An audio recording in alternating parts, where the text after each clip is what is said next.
કુતિયાણાની કોર્ટે મારામારીના બે અલગ અલગ કેસોની સુનાવણી કરી છે, જેમાં એક શખ્સને 1 વર્ષની જેલની સજા ફટકારી હતી તો સરકારી કર્મચારીને મારનાર એક મહિલા સહિત 4 શખ્સોને 6 મહિના સજા તેમજ 4000 રૂપિયાનો દંડ કોર્ટે ફટકાર્યો છે।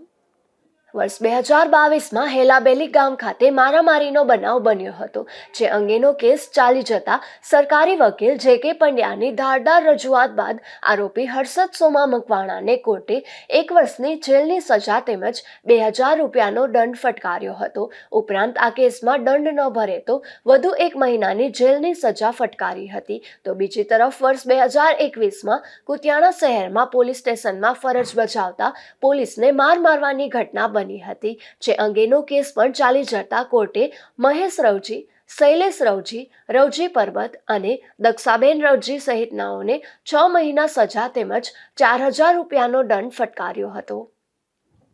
નામદાર કુતિયાણા કોર્ટમાં ચાલતા ફોજદારી કેસ નંબર 625/22 ઇપીકો કલમ 324, 504 તથા જીપીએ કલમ 135 મુજબનો કેસ ચાલી જતા ફરિયાદ પક્ષે રજૂ રાખેલ પુરાવા તથા ફરિયાદ પક્ષે કરેલ દલીલો માન્ય રાખતા નામદાર કોર્ટ દ્વારા આ કામના આરોપી હર્ષદ સોમાભાઈ મકવાણા રહેવાસી હેલાબેલી ગામવાળાને ઇપીકો કલમ 324 હેઠળ 1 વર્ષની સાદી કેદ અને ₹2000નો દંડ અને દંડ ન ભરે તો વધુ દિન 10ની સાદી કેદ ફરમાવતો ચુકાદો આપેલ છે।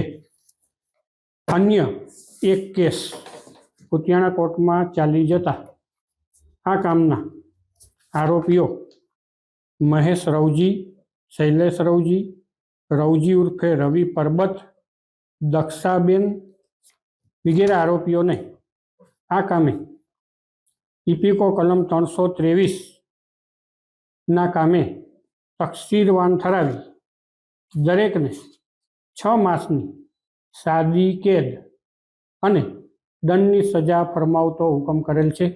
સદર બંને ચુકાદાઓને અમે આવકારીએ છીએ।